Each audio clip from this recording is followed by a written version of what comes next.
നമസ്കാരം എല്ലാ പ്രിയപ്പെട്ട പ്രേക്ഷകർക്കും സ്വാഗതം രാവിലെയിലേക്ക് പുതിയൊരു വാർത്താ ദിനത്തിലേക്ക്. അപ്പോൾ നമ്മളെല്ലാം ഏറെ ആശങ്കയോടെ കാത്തിരുന്ന മോൺത ചുഴലിക്കാറ്റ് അങ്ങനെ ആന്ധ്രാ തീരം തൊട്ടിരിക്കുകയാണ്.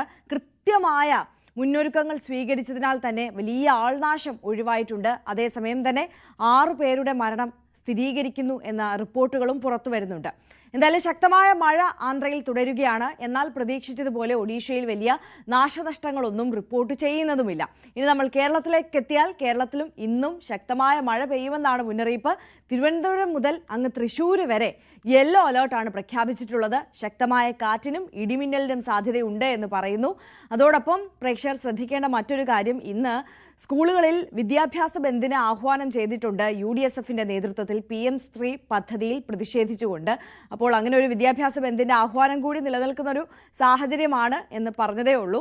അപ്പോൾ ഇനി ഒരുപാട് വാർത്തകൾ നമ്മളെ ഇന്നത്തെ ദിവസം കാത്തിരിപ്പുണ്ട്. പ്രത്യേകിച്ച് നമുക്കറിയാം LDFിൽ ഭിന്നത ഇങ്ങനെ രൂക്ഷമായിക്കൊണ്ടിരിക്കുകയാണ്. CPI CPM തർക്കം അത് അയവില്ലാതെ തുടർന്നുകൊണ്ടിരിക്കുകയാണ്. ഇന്ന് ഉച്ചയ്ക്ക് ശേഷം മന്ത്രിസഭാ യോഗം ചേരുമ്പോൾ മന്ത്രിസഭാ യോഗത്തിൽ പങ്കെടുക്കേണ്ട എന്ന നിലപാടിൽ തന്നെ ഉറച്ചു നിൽക്കുകയാണ് CPI മന്ത്രിമാർ. അപ്പോൾ അനുനയ നീക്കം അതിനു മുമ്പ് തന്നെ നടത്തി ഈ ഒരു പ്രശ്നത്തിന് സമവായം കാണാൻ ഉള്ള തീരുമാനത്തിലും ഒരുക്കത്തിലുമൊക്കെയാണ് CPM ഉള്ളത്. എന്തായാലും നമുക്ക് ഒരുപാട് വിഷയങ്ങൾ ഇത്തരത്തിൽ സംസാരിക്കാനുണ്ട്. എല്ലാം വിശദമായി നോക്കാം. ആദ്യം തലക്കെട്ടുകൾ.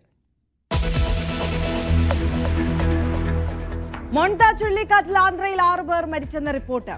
കാറ്റിൽ കനത്ത നാശനഷ്ടങ്ങൾ. കര തൊട്ടത് അർദ്ധരാത്രി 12:30-ഓടെ. തൊട്ടു പിന്നാലെ ദുർബലമായി ആന്ധ്രയിലും ഒഡീഷയിലും കനത്ത മഴ തുടരുന്നു. PM ശ്രീ വിവാദത്തിൽ CPI മന്ത്രിമാരുടെ ബഹിഷ്കരണ ഭീഷണിക്കിടെ മന്ത്രിസഭാ യോഗം ഇന്ന് ഉച്ചകഴിഞ്ഞ് 3:30-ക്ക് സമവായം ഉണ്ടാക്കാനുള്ള ശ്രമം തുടരുന്നു. CPIയുടെ കടുത്ത നിലപാടിൽ പ്രതിസന്ധിയിലായി CPMഉം സർക്കാരും.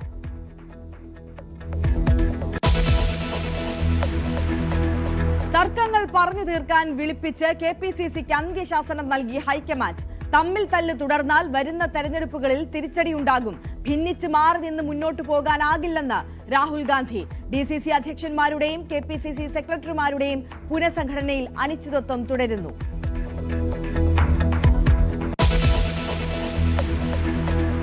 സുഖോയ്ക്ക് പിന്നാലെ റഫാൽ പോർ വിമാനത്തിൽ രാഷ്ട്രപതി ദ്രൗപദി മുർമുവിന്റെ യാത്ര ഇന്ന്. അംബാലയിൽ നിന്ന് വിമാനത്തിൽ കയറും. നാളെ തുടങ്ങുന്ന സംയുക്ത സൈനികാഭ്യാസത്തിനൊരുങ്ങി സർക്രേക്ക്. ആയുധ പരീക്ഷണവും നടത്തിയേക്കുമെന്ന് സൂചന.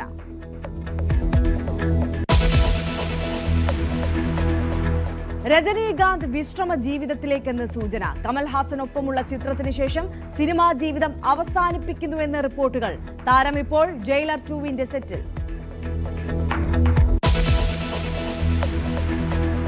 രാഹുൽ ഗാന്ധി ഇന്ന് ബീഹാറിൽ മുസഫർപൂരിലെയും ദർബംഗയിലെയും റാലികളിൽ എത്തുന്നത്. രാഹുൽ പ്രചാരണത്തിൽ സജീവമല്ലെന്ന ആക്ഷേപത്തിനിടെ സഖ്യകക്ഷികളായ CPIയും IEPയും കോൺഗ്രസും നേർക്കുനേർ മത്സരിക്കുന്ന മണ്ഡലങ്ങളിൽ പ്രചാരണത്തിന് പ്രിയങ്ക ഗാന്ധി.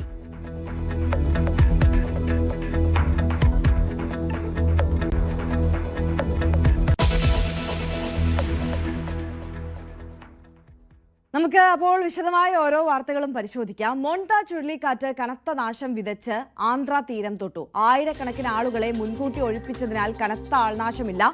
6 പേർ മരിച്ചെന്ന റിപ്പോർട്ടുകൾ മാത്രമാണ് ഇപ്പോൾ പുറത്തു വന്നിട്ടുള്ളത്. സ്ഥിരീകരിച്ച കണക്കുകളല്ല അത്. ഭവ്യ പാർവതിയുണ്ട് നമുക്കൊപ്പം കൂടുതൽ വിശദാംശങ്ങളുമായി.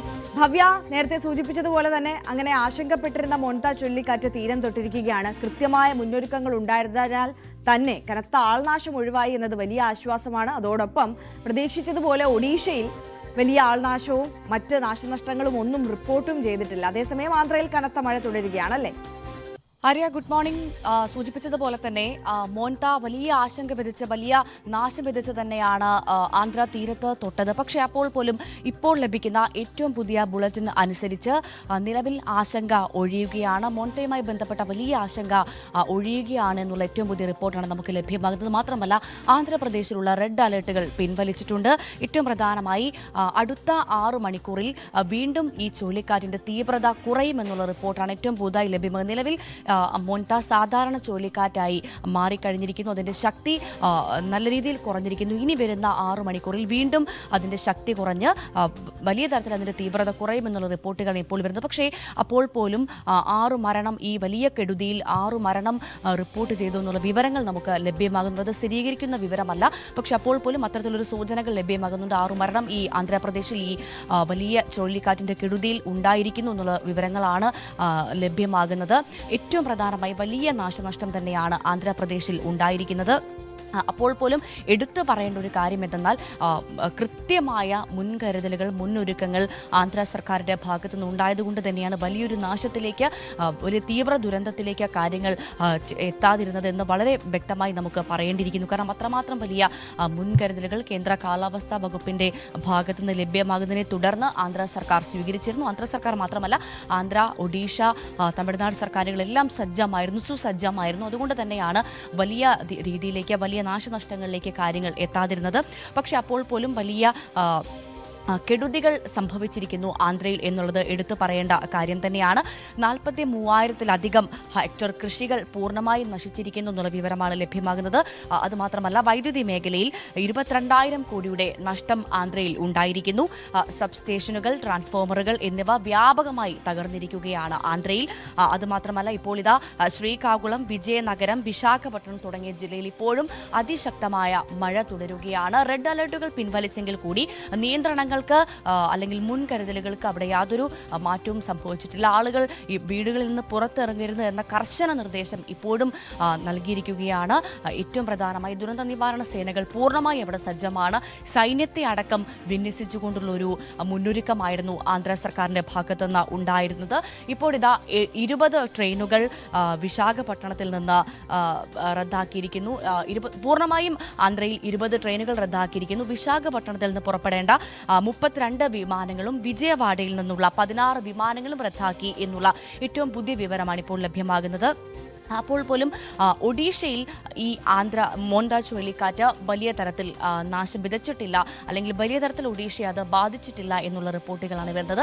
തമിഴ്നാട്ടിലെ ചെന്നൈ അടക്കമുള്ള പല ഇടങ്ങളിലും വലിയ തരത്തിൽ മഴ ഇപ്പോഴും തകൃതിയായി പെയ്യുന്നുണ്ട്. പക്ഷേ അപ്പോഴും വലിയ ഈ മോൻത തമിഴ്നാടിനെയും വലിയ തരത്തിൽ സാരമായി ബാധിച്ചിട്ടില്ല. മഴ തുടരുന്നു എന്നുള്ള സാഹചര്യം മാത്രമേ ഉള്ളൂ. കേരളത്തിലെ കാര്യം നമ്മൾ പരിശോധിക്കുകയാണെങ്കിൽ മോൻത വടക്കോട്ട് നീങ്ങുന്നതിൻ്റെ പശ്ചാത്തലത്തിൽ കേരളത്തിലും മഴ കുറയും എന്നുള്ള റിപ്പോർട്ടുകളാണ് ലഭ്യമാകുന്നത്. പക്ഷെ അപ്പോൾ പോലും തിരുവനന്തപുരം മുതൽ തൃശ്ശൂർ വരെയുള്ള ജില്ലകളിൽ ഇവിടെ യെല്ലോ അലേർട്ട് ഉണ്ട്. ഇടിയോടുകൂടിയ ശക്തമായ മഴയ്ക്ക് സാധ്യതയുണ്ടെന്നുള്ള റിപ്പോർട്ടുകൾ കേന്ദ്ര കാലാവസ്ഥാ വകുപ്പ് നൽകുന്നുണ്ട്. പക്ഷേ അപ്പോഴും മോൻത ചുഴലിക്കാറ്റ് വലിയ തരത്തിൽ കേരളത്തെയും ബാധിച്ചിട്ടില്ല എന്നു തന്നെയാണ് വ്യക്തമാക്കുന്നത്. മോൻത പൂർണ്ണമായി വടക്കോട്ട് മാറുന്നതോടുകൂടി കേരളത്തിലും മഴയുടെ സാഹചര്യം, മഴ കുറയുമെന്നുള്ള റിപ്പോർട്ടുകളാണ് നമുക്ക് ലഭ്യമാകുന്നത്. പക്ഷേ അപ്പോൾ പോലും സംസ്ഥാനത്ത്, കേരളത്തിൽ ഒറ്റപ്പെട്ട ശക്തമായ മഴയ്ക്കുള്ള സാധ്യത കേന്ദ്ര കാലാവസ്ഥാ വകുപ്പ് പറയുന്നുണ്ട്. നിലവിൽ തിരുവനന്തപുരം, കൊല്ലം, പത്തനംതിട്ട, ആലപ്പുഴ, കോട്ടയം, എറണാകുളം, ഇടുക്കി, തൃശ്ശൂർ ജില്ലകളിലാണ് യെല്ലോ അലേർട്ട് നിലനിൽക്കുന്നത്. എന്തായാലും മോൻതയുമായി ബന്ധപ്പെട്ട ആശങ്ക അത് ഒഴിയുന്നു എന്ന് തന്നെയാണ് നമുക്ക് ഏറ്റവും പുതിയ റിപ്പോർട്ടുകൾ നൽകാനുള്ളത്. പ്രധാനമന്ത്രി നരേന്ദ്രമോദി അടക്കം സാഹചര്യങ്ങൾ ഓരോ മണിക്കൂറിലും വിലയിരുത്തുന്നൊരു കാര്യമുണ്ടായിരുന്നു. ആന്ധ്രാപ്രദേശ് മുഖ്യമന്ത്രിയുമായി അദ്ദേഹം കൃത്യമായി ഫോണിൽ സംസാരിക്കുകയും എന്താണ് സാഹചര്യമെന്ന് ആരായുകയും ചെയ്തിരുന്നു.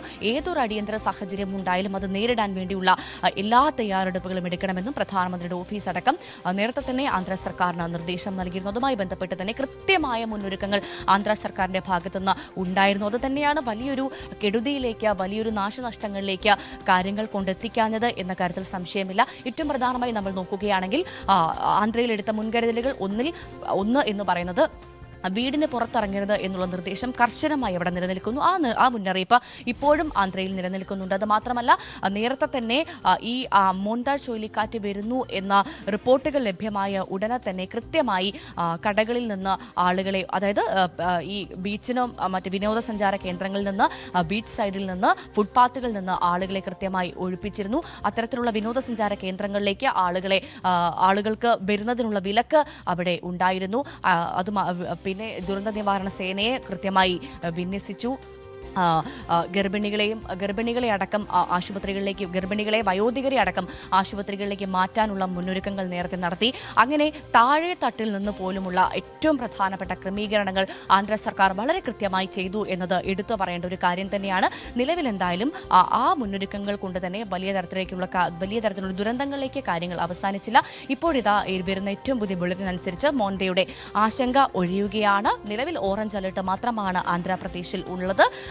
ഇപ്പോഴും പക്ഷേ കനത്ത മഴ 12ഓളം ജില്ലകളിൽ ആന്ധ്രയിൽ ഉണ്ട് എന്നുള്ള റിപ്പോർട്ടാണ് ലഭ്യമാകുന്നത്. എന്തായാലും നിലവിൽ ആശങ്ക അത് ഒഴിയുകയാണ്. കേരളത്തിലും മഴ കുറയുന്നുണ്ട്. ഒപ്പം ഒഡീഷയിൽ വലിയ കാര്യമായ നാശനഷ്ടങ്ങൾ ഉണ്ടായില്ല. തമിഴ്നാട്ടിലും വലിയ കാര്യമായ നാശനഷ്ടങ്ങൾ ഉണ്ടായില്ല. എന്തായാലും മോന്തയുടെ ആശങ്ക അത് ഒഴിയുന്നു എന്നുള്ള റിപ്പോർട്ടുകളാണ് നമുക്ക് ലഭ്യമാകുന്നത്. ആര്യ. യെസ്, ഭവ്യ പാർവതിയാണ് വിശദാംശങ്ങളുമായി നമുക്കൊപ്പം ചേർന്നത്. ഭവ്യ സൂചിപ്പിച്ചതുപോലെ തന്നെ മോൺത ചുഴലിക്കാറ്റിന്റെ ആശങ്ക ഒഴിയുന്നു എന്നത് വലിയ ആശ്വാസകരമാണ്. എന്തായാലും ആന്ധ്രയിൽ കനത്ത നാശനഷ്ടം വിതച്ചിട്ടുണ്ട്. പക്ഷേ അതേസമയം തന്നെ കൃത്യമായ മുന്നൊരുക്കങ്ങൾ സ്വീകരിച്ചതിനാൽ തന്നെ വലിയ ആൾനാശം ഒഴിവാക്കാൻ സാധിച്ചിട്ടുണ്ട്. 6 പേർ മരിച്ചു എന്ന് സ്ഥിരീകരിക്കാത്ത റിപ്പോർട്ടുകൾ മാത്രമാണ് നമുക്ക് മുന്നിലുള്ളത്. എന്തായാലും ശക്തമായ മഴ ആന്ധ്രയിൽ തുടരുകയാണ്. അതിനാൽ തന്നെ വിവിധ ട്രെയിൻ സർവീസുകളും വിമാന സർവീസുകളും എല്ലാം റദ്ദാക്കിയിട്ടുണ്ട്. തമിഴ്നാട്ടിലും ഒഡീഷയിലും ഒന്നും കാര്യമായ നാശനഷ്ടങ്ങളൊന്നും വിതയ്ക്കാൻ മോന്തയ്ക്ക് സാധിച്ചിട്ടില്ല. എന്തായാലും മോന്തയുടെ പ്രഭാവം അത് കുറഞ്ഞിട്ടുണ്ട്, ശക്തി കുറഞ്ഞിട്ടുണ്ട് എന്നുള്ളതാണ് ഇപ്പോൾ പുറത്തു വരുന്ന റിപ്പോർട്ടുകൾ. ഇനി കേരളത്തിലെ സാഹചര്യം നമുക്ക് ഒന്നുകൂടി വിശദമായി ഒന്ന് പരിശോധിച്ചാൽ സംസ്ഥാനത്ത് ഇന്നും മഴ തുടരും എന്നതാണ് സാഹചര്യം. പക്ഷേ മോൺതയുടെ പ്രഭാവത്താൽ അതിശക്തമായ മഴ ഉണ്ടാകാനുള്ള സാഹചര്യമില്ല എന്നതാണ് പ്രവചനം. തെക്കൻ കേരളത്തിൽ ആണ് മഴ മുന്നറിയിപ്പ് കൂടുതലായിട്ടുള്ളത്. തിരുവനന്തപുരം മുതൽ തൃശൂർ വരെ യെല്ലോ അലർട്ടും പ്രഖ്യാപിച്ചിട്ടുണ്ട്. ശക്തമായ കാറ്റിനും ഇടിക്കും സാധ്യതയുണ്ട് എന്നുള്ളതാണ് കാലാവസ്ഥാ കേന്ദ്രത്തിന്റെ മുന്നറിയിപ്പ്.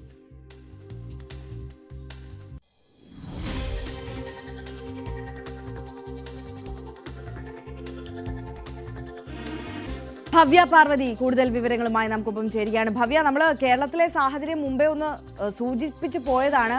വിശദമായ അലേർട്ടുകളിലേക്ക് കടന്നാൽ അതിൻ്റെ ഒരു വിശദാംശങ്ങൾ, ശക്തമായ ഇടിയും കാറ്റുമൊക്കെ പ്രവചിക്കുന്നുണ്ട്. അതിൻ്റെ വിശദാംശങ്ങൾ കൂടി. തീർച്ചയായും ആര്യ, സംസ്ഥാനത്തും മഴ ഇപ്പോഴും തുടരുകയാണെന്നുള്ള റിപ്പോർട്ടുകൾ തന്നെയാണ് നമുക്ക് ലഭ്യമാകുന്നത്. കേരളത്തിൽ ഒറ്റപ്പെട്ട ശക്തമായ മഴ പലയിടങ്ങളിലും തുടരുന്നുണ്ട്. പക്ഷേ അപ്പോൾ പോലും മുന്നറിയിപ്പുകൾ ഉള്ളത് തിരുവനന്തപുരം മുതൽ തൃശൂർ വരെയുള്ള ജില്ലകളിലാണ് സംസ്ഥാനത്ത് ഇപ്പോൾ മുന്നറിയിപ്പുള്ളത്. അതുമാത്രമല്ല, കേരള തീരത്ത് മത്സ്യബന്ധനത്തിനുള്ള വിലക്ക് അതിപ്പോഴും തുടരുകയാണ്. തിരുവനന്തപുരം മുതൽ അങ്ങോട്ട് നമ്മൾ കൃത്യമായി പറയുകയാണെങ്കിൽ തിരുവനന്തപുരം, കൊല്ലം, പത്തനംതിട്ട, ആലപ്പുഴ, കോട്ടയം, എറണാകുളം, ഇടുക്കി, തൃശൂർ ജില്ലകളിലാണ് ഇപ്പോൾ യെല്ലോ അലേർട്ട് നിലനിൽക്കുന്നത്. ഈ സ്ഥലങ്ങളിൽ ഒറ്റപ്പെട്ട ശക്തമായ ഇടിയോടും മിന്നലിനോടും കൂടിയുള്ള മഴയ്ക്ക് സാധ്യതയുണ്ട് എന്നുള്ള റിപ്പോർട്ടുകളാണ് വരുന്നത്.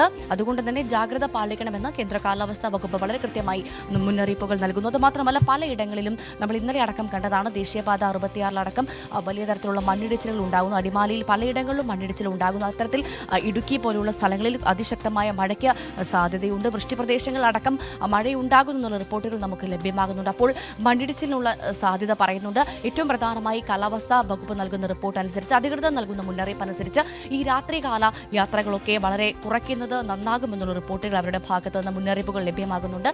കാരണം മണ്ണിടിച്ചിലിനുള്ള സാധ്യത പലയിടങ്ങളിലും റിപ്പോർട്ട് ചെയ്യുന്നുണ്ട്. അപ്പോൾ അതുകൊണ്ട് തന്നെ അത്തരത്തിലുള്ള മുൻകരുതലുകൾ സ്വീകരിക്കണമെന്നുള്ള നിർദ്ദേശം അധികൃതരുടെ ഭാഗത്ത് നിന്ന് ലഭ്യമാകുന്നുണ്ട്. അപ്പോഴും തെക്കൻ കേരളത്തിൽ ഇപ്പോൾ മഴ തുടരുകയാണ് എന്നുള്ള റിപ്പോർട്ടുകളാണ് നമുക്ക് ലഭ്യമാകുന്നത്. ഈ മോന്തയുമായി ബന്ധപ്പെട്ട് പരിശോധിക്കുമ്പോൾ മോന്ത ചുഴലിക്കാറ്റിൻ്റെ ഒരു ചെറിയ പ്രഭാവം കേരളത്തിലും ഉണ്ട്. അതിൻ്റെ പശ്ചാത്തലത്തിൽ തന്നെയാണ് ഇപ്പോൾ കേരളത്തിൽ തുടർച്ചയായി മഴകൾ ഉണ്ടാകുന്നത് എന്നുള്ള റിപ്പോർട്ടാണ് ലഭ്യമാകുന്നത്. അപ്പോഴും മോന്ത ചുഴലിക്കാറ്റ് പൂർണ്ണമായി വടക്കോട്ട് നീങ്ങുന്നതിൻ്റെ പശ്ചാത്തലത്തിൽ കേരളത്തിലും മഴ കുറയും എന്നുള്ള റിപ്പോർട്ടുകളാണ് ലഭ്യമാകുന്നത്. എന്തായാലും നിലവിൽ യെല്ലോ അലേർട്ടുകൾ കേരളത്തിലുണ്ട്. അത് തിരുവനന്തപുരം മുതൽ തൃശൂർ വരെയുള്ള ജില്ലകളിലാണ് യെല്ലോ അലേർട്ട് നിലനിൽക്കുന്നത്. എന്തായാലും ജാഗ്രത പാലിക്കണമെന്ന് തന്നെയാണ് അധികൃതർ നൽകുന്ന മുന്നറിയിപ്പ്. ഇടിയോടും മിന്നലിനോടും കൂടിയുള്ള മഴയ്ക്ക്, കനത്ത മഴയ്ക്കാണ് ഒറ്റപ്പെട്ടയിടങ്ങളിൽ സാധ്യത എന്നുള്ള റിപ്പോർട്ടാണ് വരുന്നത്. ആര്യ. യെസ്, ഭവ്യ പാർവതിയാണ് വിശദമായ വിവരങ്ങൾ പങ്കുവച്ചത്. ഇനി നമുക്ക് ദേശീയ തലത്തിലേക്ക് കടന്നാൽ പ്രചാരണ രംഗത്ത് സജീവമല്ലെന്ന വിമർശനങ്ങൾക്കിടെ രാഹുൽ ഗാന്ധി ഇന്ന് ബീഹാറിലെത്തുകയാണ്. മുസഫർപൂരിലെയും ദർബാംഗിലെയും റാലികളിൽ രാഹുൽ ഗാന്ധി പങ്കെടുക്കും. സഖ്യകക്ഷികളായ CPI, IIP എന്നിവർക്കെതിരെ കോൺഗ്രസ് മത്സരിക്കുന്ന മണ്ഡലങ്ങളിൽ ഈ ആഴ്ച പ്രിയങ്ക ഗാന്ധി പ്രചാരണം ആരംഭിക്കും.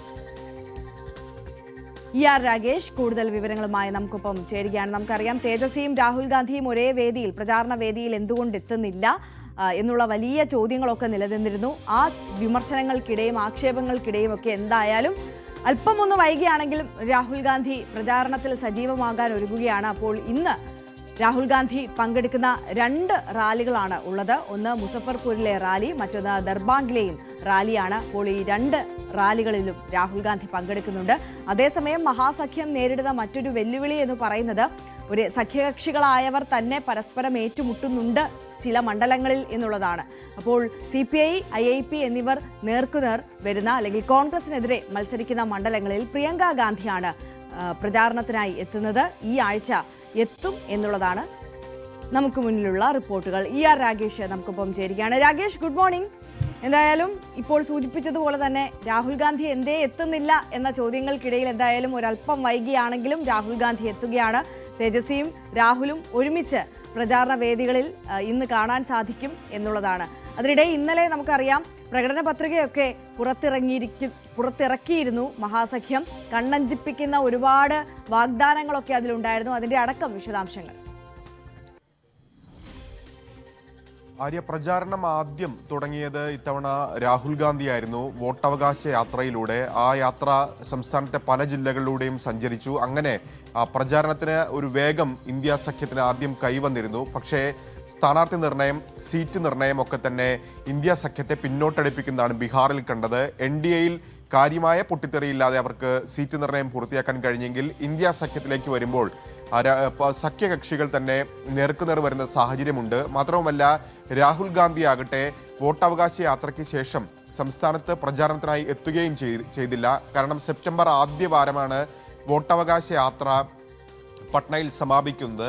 അതിനുശേഷം രാഹുൽ ഗാന്ധി ഒരു തവണ ബീഹാറിലെത്തി, പട്നയിലെത്തി. അത് AICC യോഗത്തിൽ പങ്കെടുക്കാൻ വേണ്ടിയാണ്, പ്രവർത്തക സമിതി യോഗത്തിൽ പങ്കെടുക്കാൻ വേണ്ടിയാണ് കഴിഞ്ഞ 24-ാം തീയതി എത്തിയത്. അങ്ങനെ നോക്കുകയാണെങ്കിൽ ഒരു 56 ദിവസമായി പ്രചാരണ രംഗത്ത് ബീഹാറിൽ രാഹുൽ ഗാന്ധി ഇല്ല. ഇത് പല കോണുകളിൽ നിന്ന്, പ്രത്യേകിച്ച് കോൺഗ്രസിനകത്ത് നടക്കെ തന്നെ രാഹുൽ ഗാന്ധി എന്തുകൊണ്ട് എത്തുന്നില്ല എന്ന ചോദ്യം ഉയർന്നിരുന്നു. ഈ ഘട്ടത്തിലാണ് രാഹുൽ ഗാന്ധി ഏതായാലും ഇപ്പോൾ എത്തുന്നത്. ഇന്നിപ്പോൾ 29. അങ്ങനെ നോക്കുമ്പോൾ തെരഞ്ഞെടുപ്പിലേക്ക് പോകാൻ അല്ലെങ്കിൽ വോട്ടിലേക്ക് പോകാൻ ഒരാഴ്ച മാത്രമാണ് ബീഹാറിൽ ബാക്കിയുള്ളത്. മാത്രവുമല്ല, രാഹുൽ ഗാന്ധി ഇന്ന് ഏതായാലും ഈ പ്രചാരണത്തെ എന്തുകൊണ്ട് സജീവമല്ല എന്ന വിമർശനങ്ങൾക്കൊക്കെ മറുപടി പറയുക എന്ന് ലക്ഷ്യമിട്ടുകൊണ്ട് തന്നെയാണ് രാഹുൽ ഗാന്ധി ഇന്ന് എത്തുന്നത്. രാഹുൽ ഗാന്ധി ഇന്ന് 2 യോഗങ്ങളിൽ പങ്കെടുക്കുന്നുണ്ട്. ഒന്ന് മുസഫർപൂരിലും മറ്റൊന്ന് ദർബാംഗയിലുമാണ്. ഇതിൽ മുസഫർപൂരിൽ സംയുക്ത റാലിയാണ്. തേജസ്വി യാദവിനൊപ്പമാണ് രാഹുൽ ഗാന്ധി പങ്കെടുക്കുക. ഈ റാലിയിൽ സർക്കാർ മണ്ഡലം, അവിടെ കോൺഗ്രസ് സ്ഥാനാർത്ഥിക്ക് വേണ്ടിയാണ് രാഹുൽ ഗാന്ധി വോട്ട് ചോദിക്കുന്നത്. കഴിഞ്ഞ തവണ കോൺഗ്രസ് തോറ്റ മണ്ഡലം കൂടിയാണിത്. അതായത് NDA സഖ്യത്തിന്റെ കൈവശമുള്ള സീറ്റാണ്. അത് 12:30-ക്കാണ് ഈ റാലി നിശ്ചയിച്ചിട്ടുള്ളത്. അതിനുശേഷമാണ് ദർബാംഗയിലെ പരിപാടി. ഇവിടെ സഖ്യകക്ഷികൾക്ക് വേണ്ടിയാണ് രാഹുൽ ഗാന്ധി വോട്ട് ചോദിക്കുന്നത്. ഏതായാലും ഛഠ് പൂജയൊക്കെ തന്നെ ബീഹാറിൽ സമാപിച്ചിരിക്കുന്നു. അതിനുശേഷം ഇപ്പോൾ രാഷ്ട്രീയ പാർട്ടികൾ പ്രചാരണ രംഗത്ത് സജീവമാണ്. ഏതായാലും രാഹുൽ ഗാന്ധി, ഇപ്പോൾ കോൺഗ്രസ് വ്യക്തമാക്കിയിരിക്കുന്ന രാഹുൽ ഗാന്ധി പ്രചാരണ രംഗത്ത് പിന്നോട്ട് പോയിട്ടില്ല. 7-ാം തീയതി വരെ രാഹുൽ ഗാന്ധിക്ക് ഏതാണ്ട് 12 റാലികൾ ഷെഡ്യൂൾ ചെയ്തിട്ടുണ്ട് എന്നാണ് കോൺഗ്രസ് നേതാക്കൾ വ്യക്തമാക്കുന്നത്. പ്രിയങ്ക ഗാന്ധിയും അടുത്ത ദിവസം ഏതായാലും പ്രചാരണത്തിനായി സംസ്ഥാനത്ത് എത്തുകയാണ്. മല്ലികാർജുൻ ഖാർഗെയും അടുത്ത ദിവസം, അതായത് 31-ാം തീയതിയായി സംസ്ഥാനത്ത് എത്തുന്നുണ്ട്. ഇങ്ങനെ കോൺഗ്രസിന്റെ ദേശീയ നേതാക്കളൊക്കെ തന്നെ സംസ്ഥാനത്ത് സജീവമാകുകയാണ്. കാരണം ബീഹാർ ഏറ്റവും നിർണായകമാണ് ഇന്ത്യ സഖ്യത്തെ, പ്രത്യേകിച്ച് കോൺഗ്രസിന്. കാരണം കഴിഞ്ഞ ലോക്സഭാ തെരഞ്ഞെടുപ്പിലെ കോൺഗ്രസ് സമീപകാലത്ത് നടത്തിയ ഏറ്റവും വലിയ മുന്നേറ്റം കഴിഞ്ഞ ലോക്സഭാ തെരഞ്ഞെടുപ്പായിരുന്നു. പക്ഷേ അതിനുശേഷം വലിയ സാധ്യത ഉണ്ടായിട്ടും മഹാരാഷ്ട്രയിൽ പരാജയപ്പെട്ടു. ഹരിയാന കോൺഗ്രസ് വിജയിക്കുമെന്ന് കരുതിയതാണ്, പക്ഷേ അതല്ല സംഭവിച്ചത്. അങ്ങനെ വലിയ തിരിച്ചടി നിയമസഭാ തെരഞ്ഞെടുപ്പിൽ കോൺഗ്രസിനുണ്ടായിരുന്നു. ബീഹാർ തന്നെ നോക്കുകയാണെങ്കിൽ കഴിഞ്ഞ നിയമസഭാ തെരഞ്ഞെടുപ്പിൽ ഇന്ത്യ സഖ്യം അല്ലെങ്കിൽ മഹാസഖ്യം തോൽക്കാനുള്ള പ്രധാനപ്പെട്ട കാരണം കോൺഗ്രസിന്റെ മോശം പ്രകടനമായിരുന്നു. ഇത്തവണ അത് ആവർത്തിച്ചാൽ കോൺഗ്രസ് വലിയ രീതിയിൽ ചോദ്യം ചെയ്യപ്പെടും. അതുകൂടി കണക്കിലെടുത്തുകൊണ്ട് തന്നെയാണ് രാഹുൽ ഗാന്ധി ഇപ്പോൾ 12 റാലികളിൽ പങ്കെടുക്കുന്നത്. പക്ഷേ രാഹുൽ ഗാന്ധിക്ക് വലിയ അമർഷമുണ്ട് എന്ന കാര്യത്തിൽ സംശയമില്ല. കാരണം ഒന്ന്, സീറ്റ് നിർണയം വലിയ തോതിൽ നീട്ടിക്കൊണ്ടുപോയി, അത് പരിഹരിക്കാൻ കഴിഞ്ഞില്ല. രണ്ടാമതായി, കോൺഗ്രസിൽ തന്നെ പ്രത്യേകിച്ച് കഴിഞ്ഞ തവണ നേരിയ വോട്ടുകൾക്ക് ഏതാണ്ട് 100 വോട്ടിനും 150 വോട്ടിനും ഒക്കെ തോറ്റ സ്ഥാനാർത്ഥികൾക്ക് ഇത്തവണ സീറ്റ് നൽകിയില്ല. പകരം വലിയ മാർജിനിൽ തോറ്റ പലർക്കും സീറ്റ് നൽകി. അതിൽ രാഹുൽ ഗാന്ധിക്ക് അതൃപ്തി ഉണ്ട് എന്ന സൂചനകളൊക്കെ തന്നെ നേരത്തെ പുറത്തു വന്നിരുന്നു. ഏതായാലും അതെല്ലാം മാറ്റിവെച്ചുകൊണ്ട് ഇപ്പോൾ രാഹുൽ ഗാന്ധി ഇന്ന് മുതൽ ബീഹാറിൽ പ്രചാരണത്തിൽ സജീവമാകുകയാണ്. ആര്യ. യെസ്, ഇനി നമ്മൾ NDA ക്യാമ്പിലേക്ക് എത്തിയാൽ നമുക്കറിയാം ഈ തുടക്കത്തിൽ മഹാസഖ്യത്തിന് നേരിട്ട വലിയൊരു പ്രതിസന്ധി എന്ന് പറയുന്നത് ഇപ്പോൾ രാകേഷ് സൂചിപ്പിച്ചതുപോലെ തന്നെ സീറ്റ് വിഭജനവുമായി ബന്ധപ്പെട്ട് സ്ഥാനാർത്ഥി നിർണയവുമായിട്ടൊക്കെ ബന്ധപ്പെട്ടിട്ടാണ്. പക്ഷെ ആ പ്രതിസന്ധികളൊക്കെ പരിഹരിച്ച് അവർ മുന്നോട്ട് വന്നു കഴിഞ്ഞു. പക്ഷേ ഇപ്പോൾ NDA ക്യാമ്പിലേക്ക് എത്തിയാൽ ഈ സീറ്റ് വിഭജനം അടക്കം കൃത്യമായ സമയത്ത് അവർ നടപ്പാക്കിയെങ്കിൽ പോലും മുഖ്യമന്ത്രി സ്ഥാനാർത്ഥി ആര് എന്നുള്ള ആ ഒരു പേര് ശക്തമായി ഉയർത്തിക്കാണിക്കാൻ ഇപ്പോഴും NDA സഖ്യത്തിന് കഴിയുന്നില്ല എന്നുള്ളതാണ്. ഇപ്പോഴും മഹാസഖ്യം ആ വിഷയം ഉയർത്തിക്കാട്ടി തന്നെയാണോ പ്രചാരണത്തിൽ സജീവമായി കൊണ്ടിരിക്കുന്നത്? ഈ നിതീഷ് കുമാർ തന്നെയാണ് എന്ന് തർപ്പിച്ച് പറയുന്നുണ്ടോ NDA സഖ്യകക്ഷികളും BJP നേതാക്കന്മാരും? അത്തരമൊരു ഔദ്യോഗിക പ്രഖ്യാപനം ഇതുവരെ NDA നടത്തിയിട്ടില്ല. പക്ഷേ കഴിഞ്ഞ പ്രധാനമന്ത്രിയുടെ ആദ്യ റാലി കഴിഞ്ഞ ദിവസം അദ്ദേഹം നടത്തിയ റാലി അദ്ദേഹം പറഞ്ഞ വാക്കുകളൊക്കെ തന്നെ നിർണായകമാണ്. പ്രത്യേകിച്ച് അവിടെ വേദിയിൽ സംസാരിച്ചു കൊണ്ടിരിക്കുന്ന വ്യക്തി ആദ്യം ചിരാഗ് പാസ്വാനെ ആണ് ആശംസ അറിയിച്ചത്. പക്ഷേ പ്രധാനമന്ത്രി തന്നെ ഇടപെട്ടുകൊണ്ട് നിതീഷിനെ വിളിക്കൂ എന്ന് പറയുന്നു. അതിനുശേഷം അദ്ദേഹം പറഞ്ഞ കാര്യം നിതീഷിന്റെ നേതൃത്വത്തിൽ തെരഞ്ഞെടുപ്പിലേക്ക് പോകും, NDA സഖ്യം വലിയ വിജയം നേടുമെന്ന് പ്രധാനമന്ത്രി പറഞ്ഞു. അത് ഒരു അനുകൂല ഘടകമായി തന്നെയാണ് JDU നേതാക്കൾ വിലയിരുത്തുന്നത്. അത്തരമൊരു പ്രഖ്യാപനം നടത്തിയിട്ടില്ലെങ്കിൽ പോലും നിതീഷിനെ മുൻനിർത്തിക്കൊണ്ട് തന്നെ തെരഞ്ഞെടുപ്പിലേക്ക് പോകുമെന്ന് പ്രധാനമന്ത്രി സൂചിപ്പിച്ചത് ഒരു അനുകൂല ഘടകം ആയി തന്നെ JDU ക്യാമ്പ് വ്യക്തമാക്കുന്നുണ്ട്. പക്ഷേ ഇതുവരെ അത്തരമൊരു ഔദ്യോഗിക പ്രഖ്യാപനത്തിലേക്ക് കടന്നിട്ടില്ല എന്നുള്ള വസ്തുതയാണ്. പക്ഷേ BJPക്ക് അറിയാം ആരോഗ്യ പ്രശ്നങ്ങളുണ്ട് നിതീഷിന് എങ്കിൽ പോലും നിതീഷിന് ഇപ്പോഴും ആളുകൾക്ക് പ്രത്യേകിച്ച് സ്ത്രീ വോട്ടർമാർക്കിടയിലും പിന്നാക്ക വിഭാഗങ്ങൾക്കിടയും വലിയ സ്വാധീനമുണ്ട്. അത് തിരിച്ചറിഞ്ഞുകൊണ്ട് തന്നെയാണ് പ്രധാനമന്ത്രി അത്തരമൊരു പ്രഖ്യാപനം നടത്തുകയും ചെയ്തിട്ടുള്ളത്. മാത്രവുമല്ല കേന്ദ്ര ഭരണത്തിൽ മുൻകാലങ്ങളിലേത് പോലെയല്ല BJPക്ക്, പ്രത്യേകിച്ച് JDU അവിടെ BJPക്ക് ഒറ്റയ്ക്ക് ഭൂരിപക്ഷമില്ലാത്ത ഘട്ടത്തിൽ JDU ഒരു നിർണായക സഖ്യകക്ഷിയാണ്. കണക്കുകൾ നോക്കുകയാണെങ്കിൽ TDP കഴിഞ്ഞാൽ തന്നെ ഏറ്റവും വലിയ കക്ഷികളൊന്നായി JDU വരും. അപ്പോൾ ഈ ഒരു ഘട്ടത്തിൽ ഏതായാലും നിതീഷിനെ തള്ളിപ്പറയാതെ നിതീഷിനെ ഒപ്പം നിർത്തിക്കൊണ്ടുള്ള നിലപാടാണ് സ്വീകരിച്ചിരിക്കുന്നത്. ചിരാഗ് പാസ്വാൻ പലപ്പോഴായി നിതീഷിനെതിരായ നിലപാട് സ്വീകരിക്കുന്ന വ്യക്തിയാണ്. പ്രത്യേകിച്ച് അദ്ദേഹത്തിന്റെ പിതാവ് രാംവിലാസ് പാസ്വാനും നിതീഷും തമ്മിൽ വലിയ ശത്രുത നിലനിന്നിരുന്നു. ഒരേ മുന്നണിയിൽ നിൽക്കുമ്പോൾ പോലും കഴിഞ്ഞ തവണ JDUവിനെതിരെ മാത്രം സ്ഥാനാർത്ഥിയെ നിർത്തി മത്സരിപ്പിച്ച വ്യക്തിയാണ് ചിരാഗ്. പക്ഷേ ഇത്തവണ പലപ്പോഴായി ചിരാഗ് പാസ്വാൻ തന്നെ വ്യക്തമാക്കിയിട്ടുണ്ട് നിതീഷ് കുമാർ തന്നെയാണ് ഞങ്ങളുടെ മുഖ്യമന്ത്രി സ്ഥാനാർത്ഥി എന്ന പ്രതികരണത്തിലേക്ക് ചിരാഗ് പാസ്വാനും പ്രതികരിച്ചിട്ടുണ്ട്. അപ്പോൾ നിതീഷിനെ മുൻനിർത്തിക്കൊണ്ടൊരു തെരഞ്ഞെടുപ്പിലേക്ക് പോവുക എന്ന തന്ത്രം തന്നെയാണ് BJPയും മറ്റ് സഖ്യകക്ഷികളും ഒക്കെ തന്നെ ബീഹാറിൽ ഇപ്പോൾ നടത്തിക്കൊണ്ടിരിക്കുന്നത്. രാകേഷാണ് സമഗ്രമായ വിവരങ്ങളുമായി നമുക്കൊപ്പം ചേർന്നത്. CPI മന്ത്രിമാരുടെ ബഹിഷ്കരണ ഭീഷണിക്കിടെ സംസ്ഥാന മന്ത്രിസഭാ യോഗം ഇന്ന് ചേരും. വൈകുന്നേരം 3:30ക്കാണ് മന്ത്രിസഭാ യോഗം. PM ശ്രീ പദ്ധതിയിൽ ഒപ്പിട്ടതിൽ പ്രതിഷേധിച്ച് മന്ത്രിസഭാ യോഗത്തിൽ നിന്ന് വിട്ടുനിൽക്കാനാണ് CPI മന്ത്രിമാരുടെ തീരുമാനം. മന്ത്രിസഭാ യോഗത്തിന് മുൻപ് സമവായം ഉണ്ടായില്ലെങ്കിൽ CPI മന്ത്രിമാർ പങ്കെടുക്കില്ല. VV അരുൺ കൂടുതൽ വിവരങ്ങളുമായി നമുക്കൊപ്പം ചേരുകയാണ്. അരുൺ, മുഖ്യമന്ത്രിയും CPM ജനറൽ സെക്രട്ടറിയും ഒക്കെയും ഇടപെട്ടിട്ടും ഇതുവരെയും സമവായത്തിൽ എത്താത്ത പ്രശ്നമാണ്, തർക്കമാണ്. അതിലൊരു വിട്ടുവീഴ്ചയും ഇല്ലെന്ന് ആവർത്തിച്ച് CPI പറയുകയും ചെയ്യുന്നുണ്ട്. അപ്പോൾ ഈ മന്ത്രിസഭാ യോഗം ഇന്ന് രാവിലെ ആണ് ആദ്യം നിശ്ചയിച്ചിരുന്നത്. അത് ഉച്ചയ്ക്ക് ശേഷത്തേക്ക് മാറ്റിയത് ഒരുപക്ഷെ സമവായത്തിന് കൂടുതൽ സമയം ലഭിക്കുമല്ലോ എന്നുള്ള ഒരു പ്രതീക്ഷയിലായിരിക്കാം. പക്ഷേ ഈ അവസാന നിമിഷം ഈ അവസാന മണിക്കൂറുകളിൽ ചർച്ച ചെയ്ത് സമവായത്തിലേക്ക് എത്തിച്ച് ഈ മന്ത്രിമാരെ മന്ത്രിസഭാ യോഗത്തിൽ പങ്കെടുപ്പിക്കാൻ കഴിയുമെന്നുള്ള പ്രതീക്ഷ വെക്കണോ CPM? അങ്ങനെ ഒരു സമവായത്തിന്റെ വഴി തുറക്കുന്നുവെന്ന സൂചന നൽകാൻ വേണ്ടി തന്നെയാണ് മന്ത്രിസഭാ യോഗം രാവിലെ 10 മണിക്ക് ചേരേണ്ട മന്ത്രിസഭാ യോഗം 3:30യിലേക്ക് മാറ്റിയത്. അതിന് കാരണം അതുതന്നെയാണ്. മന്ത്രിസഭാ യോഗം മാറ്റാനുള്ള കാരണം ഒരു സമവായത്തിന് തയ്യാറാണ് സർക്കാർ CPM എന്ന ഒരു സൂചന നൽകാൻ തന്നെയാണ്. പക്ഷെ എത്രത്തോളം സമവായം ഉണ്ടാകുമെന്ന കാര്യത്തിൽ വ്യക്തതയില്ല. സമവായത്തിന്റെ പല നീക്കങ്ങൾ നടക്കുന്നു. ഏതായാലും സംസ്ഥാനത്തെ ഇടതുമുന്നണിയെ സംബന്ധിച്ച് ഏറ്റവും നിർണായകമായ ദിവസമാണെന്ന് ഈ മന്ത്രിസഭാ യോഗം ബഹിഷ്കരിച്ചാൽ ഇപ്പോഴും മന്ത്രിസഭാ യോഗത്തിൽ പങ്കെടുക്കാൻ തീരുമാനിച്ചിട്ടില്ല CPI മന്ത്രിമാർ. ബഹിഷ്കരിക്കുമെന്ന് തന്നെയാണ് അവർ ഇപ്പോഴും നിലപാട് വ്യക്തമാക്കി പറയുന്നത്. അതുകൊണ്ട് തന്നെ അതിനു മുമ്പ് എന്തെങ്കിലും വഴികൾ ഇന്ന് CPM സംസ്ഥാന സെക്രട്ടറി MV ഗോവിന്ദിന് കണ്ണൂരിൽ പരിപാടി ഉണ്ടായിരുന്നു. അദ്ദേഹം ഇന്ന് രാത്രി അവിടെ നിന്ന് ഇന്ന് രാവിലെ തിരുവനന്തപുരത്ത് എത്തിച്ചേർന്നിട്ടുണ്ട്. മുഖ്യമന്ത്രി അടക്കമുള്ള നേതാക്കളുമൊക്കെ ഇവിടെ തന്നെ ഉണ്ട്. ഒരു ചർച്ചയ്ക്കുള്ള സാധ്യതകൾ തള്ളിക്കളയാനാകില്ല. പക്ഷെ എന്താണ് വഴി? CPI ഒറ്റ നിലപാടിലാണ് ഇപ്പോൾ നിൽക്കുന്നത്. ഈ കരാറിൽ നിന്ന് പിന്മാറണം, അല്ലെങ്കിൽ കരാർ റദ്ദാക്കുന്നു എന്ന് അറിയിച്ചുകൊണ്ട് കേന്ദ്രത്തിന് കത്ത് നൽകണം. മറ്റുള്ള കാര്യങ്ങൾ പിന്നീട് ചർച്ച ചെയ്യാൻ നിലപാടാണ് CPI സ്വീകരിക്കുന്നത്. അതിൽ ഒരു ഇഞ്ച് പോലും മുന്നോട്ട് പോയിട്ടില്ല. CPIയുടെ സംസ്ഥാന സെക്രട്ടറി അംഗങ്ങളോട് ഇന്ന് തിരുവനന്തപുരത്ത് എത്താൻ ബിനോയ് നിർദ്ദേശിച്ചിട്ടുണ്ട്. അടിയന്തര സഹായം നേരിടാൻ തയ്യാറെടുക്കാൻ CPM തയ്യാറെടുപ്പിൽ തന്നെയാണ്. ഒരുപക്ഷെ മുന്നണി ബന്ധം വിച്ഛേദിച്ചു പോകുന്ന സാഹചര്യം ഉണ്ടാകില്ല. ഒരുപക്ഷെ ഈ ഇത്തരത്തിൽ അരുണിലേക്ക് ഞാൻ മടങ്ങി എത്താം. ടെലിഫോൺ ലൈനിൽ ചെറിയ തടസ്സം നേരിടുന്നുണ്ട്.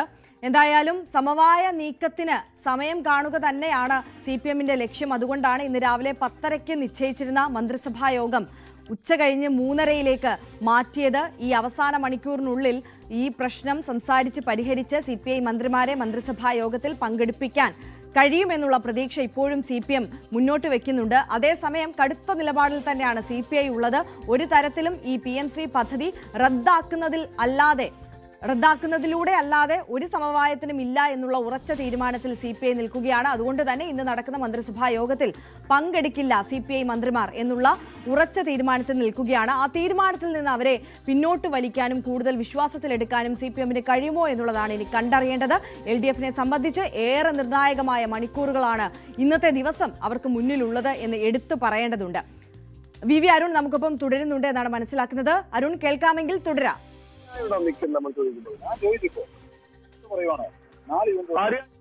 പ്രധാനപ്പെട്ട ചോദ്യം തന്നെയാണ്, എങ്ങനെയാകും ഈ ഒരു സമവായം എന്നുള്ളത് തന്നെയാണ്. സമവായത്തിനുള്ള വഴികളൊന്നും CPMന് മുന്നോട്ട് വയ്ക്കാനില്ല. മുന്നോട്ട് വയ്ക്കണമെങ്കിൽ അത് തീർച്ചയായിട്ടും ഈ കരാറിൽ നിന്ന് പിന്മാറുന്നു എന്ന് കേന്ദ്രത്തെ കത്തിലൂടെ അറിയിക്കുകയും വേണം. അതിന് പിന്നീട് നിയമപ്രശ്നങ്ങളും സാങ്കേതിക പ്രശ്നങ്ങളും ഒക്കെ ഉണ്ടാകാം. പക്ഷേ ആദ്യം അതെങ്കിലും വേണം. അതല്ലാതെ ഒരു ഒത്തുതീർപ്പുമില്ലാതെ തന്നെയാണ് CPI വ്യക്തമാക്കുന്നത്. മന്ത്രിമാരോട് മന്ത്രിസഭയിൽ മാറി നിൽക്കാൻ അങ്ങനെയെങ്കിൽ CPI ആവശ്യപ്പെടാൻ പോലും തയ്യാറെടുക്കുകയാണ്. ആ തീരുമാനം എന്നുണ്ടാകണമെന്നില്ല. 4-ാം തീയതി CPIയുടെ സംസ്ഥാന കൗൺസിൽ ചേരുന്നുണ്ട്. ആ കൗൺസിൽ യോഗമാകും അത്തരം നയപരമായ ഏറ്റവും കടുത്ത രാഷ്ട്രീയ തീരുമാനത്തിലേക്കൊക്കെ പോകുന്നത്. പക്ഷെ അതിനു മുമ്പ് പ്രശ്നങ്ങൾ പരിഹരിക്കാനുള്ള ആലോചന നടക്കുന്നത്. ഇടതുമുന്നണി യോഗത്തിന്റെ തീയതി ഇതുവരെയും ആയിട്ടില്ല. ഒരുപക്ഷെ ഇന്ന് ആ തീയതി തീരുമാനിച്ചേക്കാം. അടിയന്തരമായ ഒരു ഇടതുമുന്നണി യോഗം ചേരാനുള്ള സാധ്യതയും തള്ളിക്കളയാനാകില്ല. ഏതായാലും ഒരു കാര്യം ഉറപ്പാണ്, CPI കടുത്ത അമർഷത്തിലാണ്, ഒരു പ്രതിസന്ധിയിലാണ്. CPM സമാനമായി നേരത്തെയൊക്കെ ഈ CPI അനുവദിപ്പിക്കാനാകുമെന്ന വലിയ പ്രതീക്ഷ CPI നേതൃത്വത്തിലുണ്ടായിരുന്നു.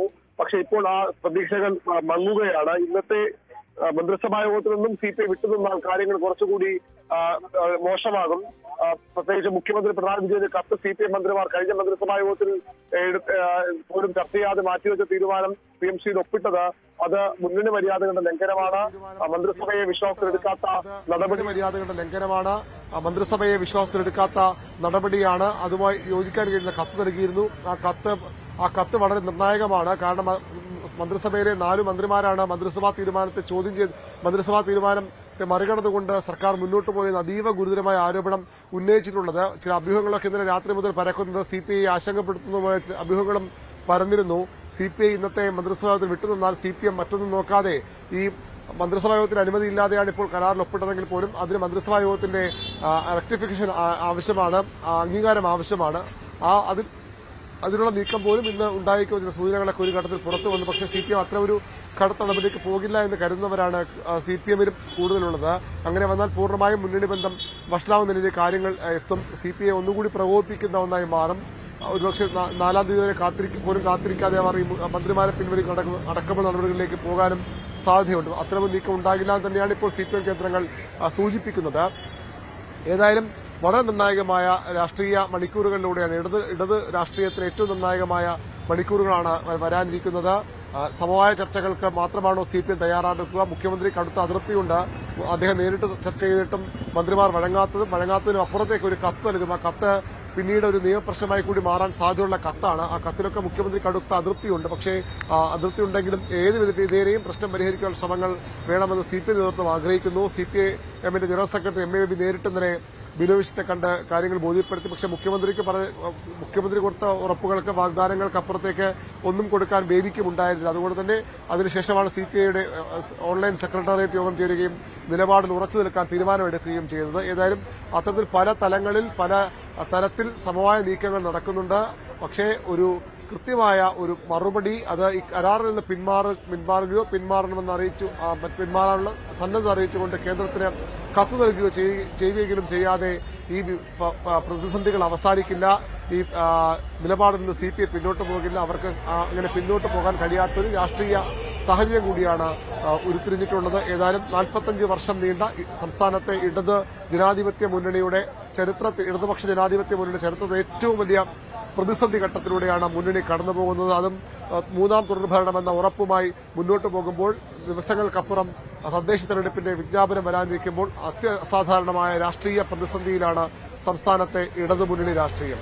അരുൺ, ഒരു കാര്യം കൂടി, അതായത് നമുക്കറിയാം 2 ഫോർമുലകൾ ഈ വിഷയത്തിൽ PM ശ്രീയിൽ CPM മുന്നോട്ട് വെച്ചിട്ടുണ്ട്. പക്ഷെ അതിനോട് മുഖം തിരിഞ്ഞു നിൽക്കുകയാണ് CPI. അപ്പോൾ അതിനപ്പുറം CPIയെ വിശ്വാസത്തിലെടുക്കുവാൻ വേണ്ടി കൂടുതൽ വിട്ടുവീഴ്ചകൾക്കൊന്നും CPM തയ്യാറാകാനുള്ള ഒരു സാധ്യത മുന്നിലുണ്ടോ?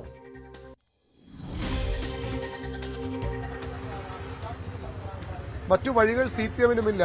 CPM ഇതുവരെയും കടുത്ത നിലപാടൊക്കെ തുടർന്നെങ്കിലും ഇങ്ങനെ CPIയെ പ്രകോപിപ്പിച്ച് മുന്നോട്ട് പോയാൽ ഞാൻ നേരത്തെ സൂചിപ്പിച്ച പോലെ മൂന്നാം തുടർഭരണമാണ് അവർ ഉറപ്പിച്ച് മുന്നോട്ട് പോകുന്നത്. കോൺഗ്രസ് വലിയ പ്രശ്നങ്ങളുണ്ടെന്ന് പറഞ്ഞത്, പക്ഷേ അതിനും അപ്പുറത്തെ പ്രശ്നങ്ങളിലേക്ക് പൊട്ടിത്തെറിയിലേക്ക് ഇടതുമുന്നണി രാഷ്ട്രീയം നീങ്ങുമെന്ന സാഹചര്യമുണ്ടാകും. തെരഞ്ഞെടുപ്പിലെ വോട്ട് കണക്കുകൾ നോക്കിയാൽ മാത്രമല്ല മുന്നണിയായി തന്നെ പോകണം. ഇത്രയും നാൾ CPM-ഉം ഇടതുമുന്നണി CPIക്ക് അവകാശപ്പെട്ട് ഇത്രയും സുശക്തമായ മുന്നണി, ഇത്രയും ഐക്യമുള്ള മുന്നണിയാണ് ഇടതുമുന്നണി എന്നായിരുന്നു. പക്ഷേ ആ ഐക്യബോധവും എല്ലാം നഷ്ടപ്പെട്ട തരത്തിലേക്ക് കാര്യങ്ങൾ പോവുകയാണ്. ഇപ്പോഴും CPI മുന്നണി വിട്ടു പോകാൻ ഒരു തീരുമാനവും എടുത്തിട്ടില്ല. അത്ര ആലോചനകൾ പോലും അവർക്കില്ല. പക്ഷേ അവർ മുന്നണിക്ക് മന്ത്രിസഭയ്ക്ക് പുറത്തുനിന്ന് സർക്കാരിനെ പിന്തുണയ്ക്കുന്ന ഒരു സാഹചര്യം വരുമ്പോൾ അത് തന്നെ തീർച്ചയായും മുന്നണി അനൈക്യത്തിന്റെ വലിയ വിളംബരമായി മാറും. അത് ഒരു കാരണവശാലും ഇടതുമുന്നണി നേതൃത്വം തെരഞ്ഞെടുപ്പിന് തൊട്ട് മുമ്പ് ആഗ്രഹിക്കുന്ന ഒന്നല്ല. തീർച്ചയായും VV അരുണാണ് വിശദാംശങ്ങളുമായി ചേർന്നത്. എന്തായാലും നിർണായകമായ മണിക്കൂറുകളാണ് LDF-നെ സംബന്ധിച്ച് മുന്നിലുള്ളത്. CPIയെ വിശ്വാസത്തിലെടുക്കാൻ സാധിക്കുമോ, അനുനയം നീക്കം വിജയമാകുമോ എന്നുള്ളതൊക്കെ നമുക്ക് വരും മണിക്കൂറിൽ കണ്ടറിയാം. നെല്ല് സംഭരണത്തിൽ സർക്കാർ മില്ലുടമകളുമായി ഇന്ന് വീണ്ടും ചർച്ച നടത്തും. ഇന്നലെ എറണാകുളത്ത് മുഖ്യമന്ത്രിയും മന്ത്രിമാരുമായി ചർച്ച നടത്തിയിരുന്നു. ഇന്ന് നടക്കുന്ന ചർച്ചയിൽ മില്ലുടമകളും പങ്കെടുക്കും. വൈകിട്ട് 4 മണിക്ക് സെക്രട്ടേറിയറ്റിലാണ് ചർച്ച നടക്കുക. മുഖ്യമന്ത്രിയും കൃഷിമന്ത്രിയും ഭക്ഷ്യമന്ത്രിയും ചർച്ചയിൽ പങ്കെടുക്കും.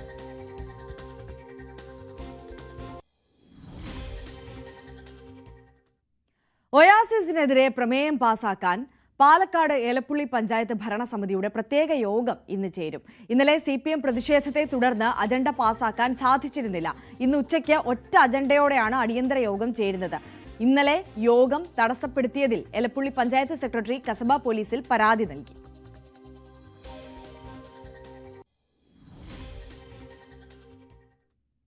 ശബരിമല സ്വർണ്ണപ്പാളി മോഷണക്കേസിൽ SITയുടെ കസ്റ്റഡിയിൽ ലഭിച്ച മുരാരി ബാബുവിനെ ഉണ്ണികൃഷ്ണൻ പോറ്റിക്കൊപ്പമിരുത്തി ചോദ്യം ചെയ്യാൻ പ്രത്യേക അന്വേഷണ സംഘം. പ്രാഥമിക ചോദ്യം ചെയ്യൽ പൂർത്തിയാക്കിയ ശേഷം ഇരുവരെയും ശബരിമലയിൽ ഉൾപ്പെടെ എത്തിച്ച് SIT തെളിവെടുപ്പ് നടത്തും. സ്വർണത്തിന് പകരം ചെമ്പ് എന്ന് രജിസ്റ്ററിൽ രേഖപ്പെടുത്തിയത് ആരുടെ സ്വാധീനത്തെ തുടർന്നെന്ന് കണ്ടെത്താനാണ് അന്വേഷണ സംഘത്തിന്റെ നീക്കം. 4 ദിവസത്തേക്കാണ് മുരാരി ബാബുവിനെ കസ്റ്റഡിയിൽ ലഭിച്ചിരിക്കുന്നത്.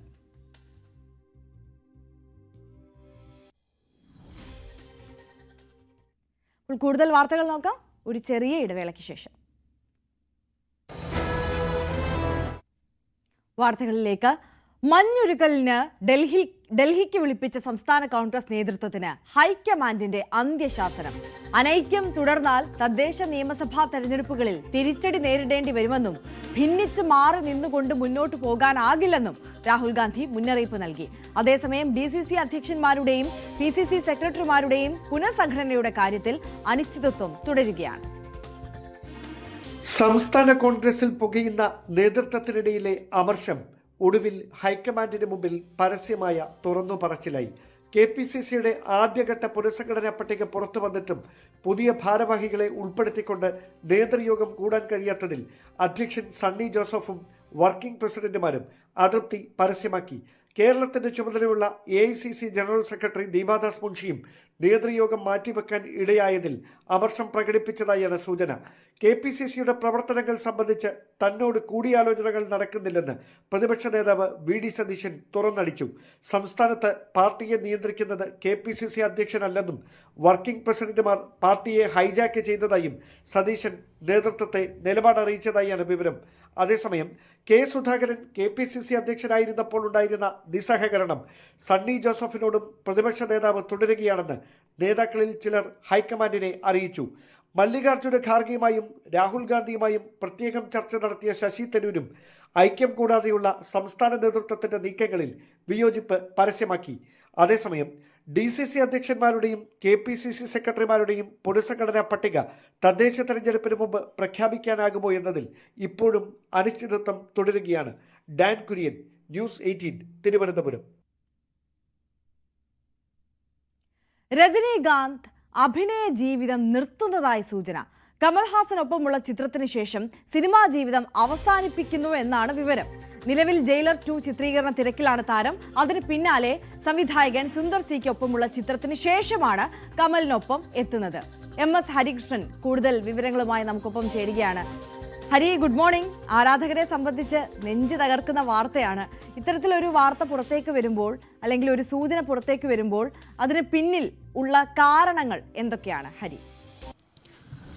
ആര്യ, രജനീകാന്ത് അഭിനയ ജീവിതം നിർത്തുന്നു എന്നത് തന്നെയാണ് നമുക്ക് ലഭിക്കുന്ന ഏറ്റവും പ്രധാനപ്പെട്ട റിപ്പോർട്ടുകളിലൊന്ന്. 2027 രജനി അഭിനയ ജീവിതം അവസാനിപ്പിക്കുന്നു എന്നുള്ളതാണ്. തൻ്റെ 174ാമത്തെ ചിത്രത്തോടു കൂടിയാണ് രജനി അഭിനയ ജീവിതം നിർത്തുന്നത്. കഴിഞ്ഞ റിലീസായത് കൂലിയാണ്. അത് രജനിയുടെ 171ാമത് ചിത്രമാണ്. അതിനുശേഷം ഒരുങ്ങുന്നത് 3 ചിത്രങ്ങളാണ്. അതിൽ ഏറ്റവും പ്രധാനപ്പെട്ടതൊന്ന് ജയിലറിൻ്റെ 2ാം ഭാഗം. ഇപ്പോൾ അതിൻ്റെ ചിത്രീകരണം കേരളത്തിലും പരിസരത്തുമായിട്ട് പുരോഗമിക്കുന്നുണ്ട്.